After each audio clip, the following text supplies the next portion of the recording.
होळीचा सण म्हटला की होलिका दहनाच्या वेळी गाठीला अत्यंत महत्त्व असते आणि आपण सध्या भंडारा जिल्ह्यातील मोहाडी तालुक्यात असलेल्या आंधळगाव परिसरात आहोत आणि आपण बघू शकतो इथं मोठ्या प्रमाणात आपल्याला गाठी ज्या लटकताना दिसून येत आहेत, वेगवेगळ्या प्रकारच्या असो वेगवेगळ्या किमतीच्या इथं गाठी आपल्याला लटकताना दिसून येत आहेत आणि आपण इथं आलेलो आहोत एका ठोक कारखानेदार आणि व्यापाऱ्याकडे।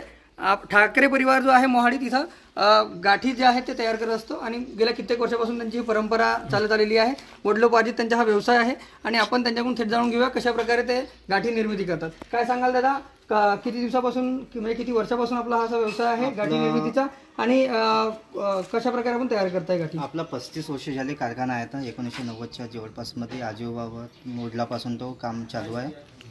हा बहुशे म्हणजे मौदा, नागपूर, गडचिरोली ह्या एरियामध्ये आपल्या जिल्हा बहुतसा वेळेस माल गेला, पण ह्या वेळेस मार्केटमध्ये तेवढी माग नाही आहे, त्याच्यानं बहुतसा माल सेलिंग नाही झाला।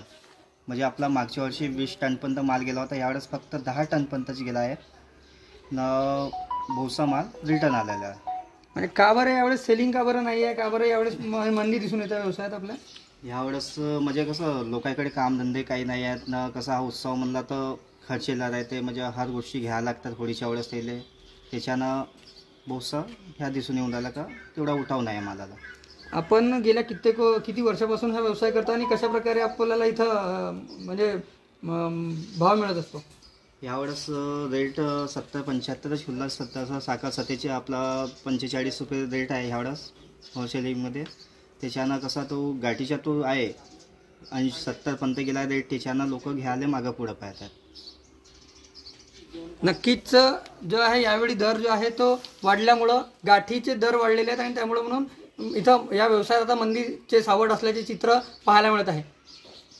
रुपेश सपाटे, TN मराठी, भंडारा।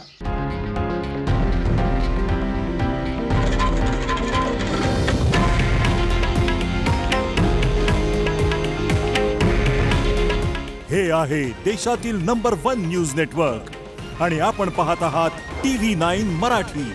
काळजी तुमची, हित महाराष्ट्राचं।